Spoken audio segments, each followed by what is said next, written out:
Hello viewers, আসসালামু আলাইকুম। আজকে আপনাদের জন্য ভীষণ মজার বিস্কুট তৈরি করে দেখাবো। আর এভাবে একবার বিস্কুট তৈরি করলে ছোট থেকে বড় সবাই কিন্তু ভীষণ পছন্দ করবে। আর এই বিস্কুটটি অনেক মজার হয়, খুবই মুচমুচে হয় আর তৈরি করাও কিন্তু খুবই সহজ।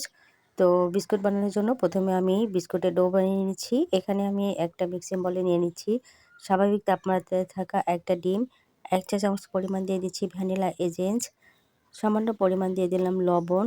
মিষ্টির জন্য এখানে 1/3 কাপ পরিমাণ চিনি দিলাম আর 1/4 কাপ পরিমাণ দিয়ে দিলাম তেল। তো সমস্ত উপকরণ ভালো করে মিশিয়ে নিচ্ছি। চিনিটা একদম গলে আসা পর্যন্ত বিট করে নেব। আর এখানে মিষ্টিটা কিন্তু আপনাদের পছন্দ মতো দিবেন, তবে মিষ্টিটা কিন্তু কম দেওয়াই ভালো। তো চিনিটা গলে আসা পর্যন্ত বিট করে নিয়েছি। এখানে দিয়ে দিচ্ছি আমি 1 কাপ প্লাস হাফ কাপ পরিমাণ ময়দা, মানে 1.5 কাপ পরিমাণ দিয়ে দিচ্ছি ময়দা।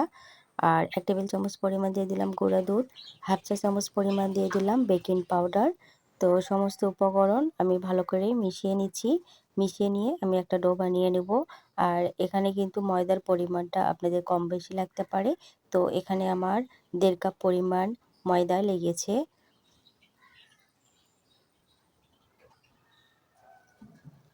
তো ডোটা আমি বানিয়ে নিয়েছি। এখান থেকে আমি অর্ধেকটা ডো উঠিয়ে নিচ্ছি আর অর্ধেকটা ডোয়ের মধ্যে আমি কোকো পাউডার দিয়ে দিব। তো এখানে আমি 1 টেবিল চামচ পরিমাণ দিয়ে দিচ্ছি কোকো পাউডার আর 1 চা চামচ পরিমাণ দিয়ে দিচ্ছি তেল। তো কোকো পাউডারটাকে আমি ভালো করে মিশিয়ে নিচ্ছি।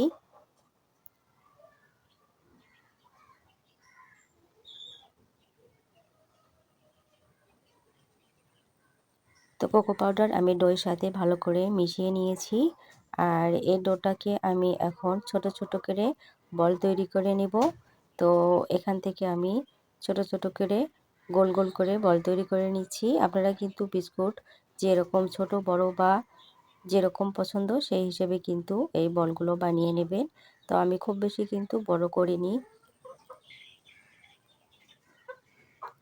তো এভাবে কিন্তু আমি সবগুলো বলই বানিয়ে নিয়েছি। তো এই বলগুলোকে আমি এখন লম্বা লম্বা করে বানিয়ে নিচ্ছি। আর আমি যে কোকো পাউডারটা দিয়েছিলাম সেগুলোও কিন্তু এভাবে লম্বা লম্বা করে বানিয়ে নিয়ে এভাবে দুই পাশে কিন্তু মুখটাকে আটকে নিয়ে এভাবে হালকা হাতে চাপ দিতে হবে। আর একটা নাইফের সাহায্যে এভাবে আমি দুই পাশে এভাবে কেচে দিচ্ছি, একদম কিন্তু পাতার মতো হয়ে যাবে।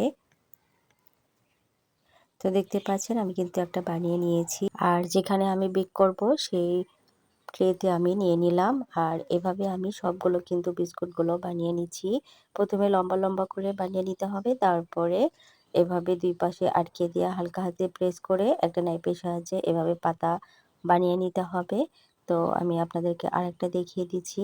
আর তৈরি করা কিন্তু খুবই সহজ, দেখেই বুঝতে পারছেন যে আমি কিভাবে তৈরি করে নিচ্ছি।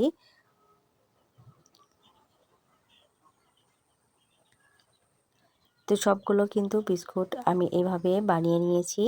আর এই বিস্কুটগুলোকে আমি ওভেনে বেক করে নেব 160 ডিগ্রি সেলসিয়াসে 20 মিনিটের জন্য। আপনারা কিন্তু এই বিস্কুটগুলো চুলায়ও তৈরি করতে পারবেন। তো সবগুলো বিস্কুট আমি বানিয়ে নিয়েছি।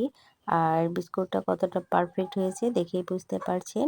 আর বিস্কুটটা খেতে এত মজার যে একবার বানিয়ে খেলে বাচ্চারা কিন্তু আবার আপনাদের কাছে বায়না ধরবে।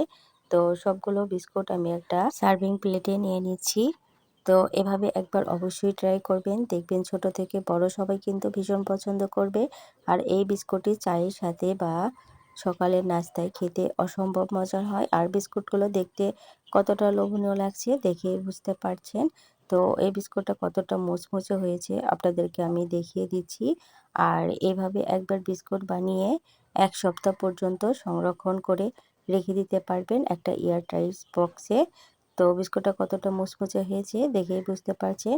তো আজকের ভিডিওটি আপনাদের কাছে কেমন লেগেছে অবশ্যই কমেন্ট করে জানিয়ে দিবেন। আর ভিডিওটি ভালো লাগলে লাইক, কমেন্ট, শেয়ার করবেন। আসসালামু আলাইকুম।